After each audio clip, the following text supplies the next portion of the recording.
Terus yang terakhir, dan ini hampir 80% itu 2 dan 3. Itu yang terakhir dari sepengetahuan saya, dari pemilihan saya itu di pejantan. Pejantan yang anak kembar. Intinya pejantan yang ada saudara. Intinya induk beranak 2, jantan-jantan lah. Anaknya itu tadi buat pejantan seperti itu. Itu kemungkinan besar yang saya terapkan memang bisa beranak kembar seperti itu.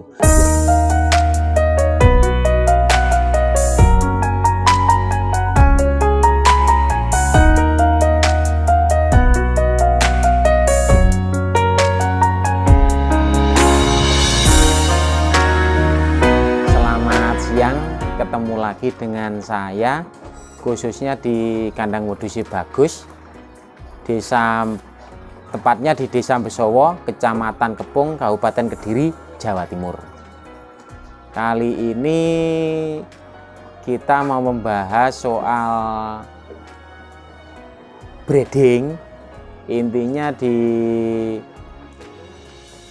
breeding berarti di perkawinan, perawatan, dan ya terus sapian seperti itu. Di kandang kita, soalnya saya juga masih belajar ini sudah 4-5 kali beranak lah untuk saat ini. Intinya induk sudah beranak 4-5 kali, intinya seperti itu dalam waktu 2 tahun lebih, 2 tahun setengah seperti itu. Itu saya selalu belajar. Kan pertamanya sih kalau ya intinya ada induk, ada pejantan, kawin, sudah seperti itu. Kalau masalah perawatan ya seperti biasa, perawatan kasih makan seperti itu. Terus anaknya kebanyakan kan kalau domba atau kambing yang bagus kan anaknya mesti satu seperti itu. Terus saya belajar lagi gimana ya biar bisa beranak 2. Terus intinya saya beli induk yang sudah bawa anak 2. Siapa tahu nanti ke belakangnya juga beranak 2 seperti itu. Ternyata bisa satu juga, bisa kembali 2, bisa 1 seperti itu. Terus lagi saya mau darah, istilahnya seperti itu, mau darah. Terus berarti dari genetik induk yang sudah bawa anak 2, siapa tahu nanti anaknya juga membawa turun anak 2 seperti itu. Ternyata ya bisa 1, bisa 2 seperti itu. Terus yang terakhir, dan ini hampir 80% itu 2 dan 3. Itu yang terakhir dari sepengetahuan saya, dari pemilihan saya itu di pejantan. Pejantan yang anak kembar. Intinya pejantan yang ada saudara. Intinya induk beranak 2, jantan-jantan lah. Anaknya itu tadi buat pejantan seperti itu. Itu kemungkinan besar yang saya terapkan memang bisa beranak kembar seperti itu. Ya ada yang 1 juga sih, tapi kan 80% kembar. Kalau selalunya kan memang kebanyakan 1 seperti itu. Sekarang enggak, ada 2, ada 3 seperti itu. Kalau masalah perawatan di anak 1, 2 maupun 3. Terus saya mengalami sudah beranak 1, sudah selalu 1 memang ya. Kalau domba dari dulu kayak yang bagus. Terus beranak 2, sekarang sudah, malah ada yang beranak 3 sudah. Memang sih perawatan sih enakan yang beranak 1 seperti itu. Intinya kalau kita breeding dikasih anak berapa kan kita terima, yang penting sehat. Tapi kan kita juga berusaha gimana bisa beranak kembar seperti itu. Terus masalah perawatan memang beda. Soalnya gini, kalau anak 1 sih cepet sehat seperti itu. Soalnya besar, cepet sehat. Di kandang kami kalau anak 1 bisa 3 dekat 4 kilo seperti itu kalau 1 ekor. Itu mungkin di berapa menit dia sudah bisa jalan seperti itu, sudah bisa jalan. Tapi kalau anak 2 itu biasanya agak lambat sedikit, anak 3 lebih lambat. Ya untuk perawatan sih intinya gini, anak sudah lahir juga sudah dirawat sama induknya. Wong saya kan enggak hamil terus saya karantina sendiri, enggak, istilahnya saya campur sekali. Yang pindah-pindah cuma pejantan.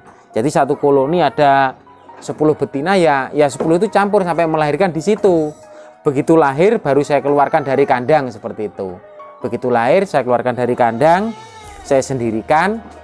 Terus sehat, ada karantina sendiri untuk yang seperti kandang depan ini, untuk memang dia sudah beranak saya masukkan situ. Kalau sudah memang dia sudah sehat anaknya, saya masukkan situ.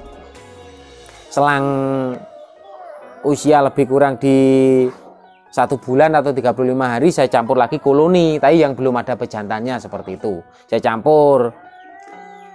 Terus kalau anak 2 biasa saya nunggu sampai di 60 hari sampai 70 hari. Kalau anak 3 di 100 hari sampai 105 hari baru saya campur seperti itu. Intinya biar maksimal. Kalau anak 1 sih dia kalau dia putingnya ambingnya susu kan domba kan cuma 2. Kalau anak 1 dia bebas. Kalau anak 2 jelas 1-1. Kalau anak 3 ya kita harus agak telaten ya, istilahnya gini. Kan begitu ngemik istilahnya, begitu nyusu kan 2 anak, yang 1 biasanya kan kalah seperti itu, akhirnya kecentet lah seperti itu, kebanyakan seperti itu. Jadi kita ya telaten untuk pas waktu enggak kita atur timenya nyusu, enggak, yang ngatur timenya domba sendiri. Begitu berdiri induknya otomatis dia terus anaknya mie atau nyusu seperti itu, ya kita pegang dulu yang 1. Kalau enggak kita pegang dulu yang 2, nanti kita lepas lagi kita pegang satunya seperti itu. Kalau domba kecentet sih, kalau telaten pas waktu nyusu tadi kita pegang yang besar, yang kecil lebih dibanyakan lah nyusunya seperti itu. Kalau yang besar sih nanti yang kalau kita nggak pegang pun nanti dia sewaktu-waktu dia mesti nyusu sendiri kok. Yang kecil nanti kita cuma pegang anaknya yang besar, yang kecil biar dia nyusu bebas seperti itu. Terus untuk nanti biar kalau anak 3 atau 4 biasanya mesti ada yang kalah, mesti nggak bisa besar samanya. Nanti kita atur di waktu dia pas waktu sudah doyan makan lah istilahnya seperti itu. Kita kasih makanan yang lebih bernutrisi lah anaknya seperti itu kalau sudah doyan makan. Tapi kalau pas waktu ikut induknya ya seperti itu tadi, kita pegang yang besar, anaknya yang kecil biar nyusunya lebih banyak seperti itu. Kalau masalah pakan, kalau tuh masalah pakan sih di kandang kita itu semua sama. Malah istilahnya kan di kandang saya makannya ada 2, fermentasi rumput dengan konsentrat. Tapi kalau pas waktu ada yang beranak itu saya istilahnya syukuran, semua saya kasih banyak konsentrat seperti itu toh. Kalau masalah perbedaan waktu nyusui atau pas waktu apa, itu rencananya kalau sudah membuat kandang lagi untuk tempat kawin, untuk tempat yang bunting, untuk tempat beranak, rencananya sih mau beda-bedakan pakan, rencananya seperti itu. Tapi untuk saat ini memang semua saya global makannya sama, semua sama. Kalau dalam siklus peranakan sih, kalau saya punya 30 induk dalam 1 tahun sih bisa 60 ekor lah, 55 60 ekor seperti itu per 1 kali 1 tahun 2 kali beranak seperti itu. Ya kalau anak 1 sih 6 bulan lahir. Sekarang lahir di bulan 1 misalnya, nanti ya bulan 6 ya mesti melahirkan lagi. Kalau anak 2 ya molor 1 bulan, anak 3 ya molor 1 bulan seperti itu. Terima kasih yang telah menonton video saya, khususnya subscriber di Geper.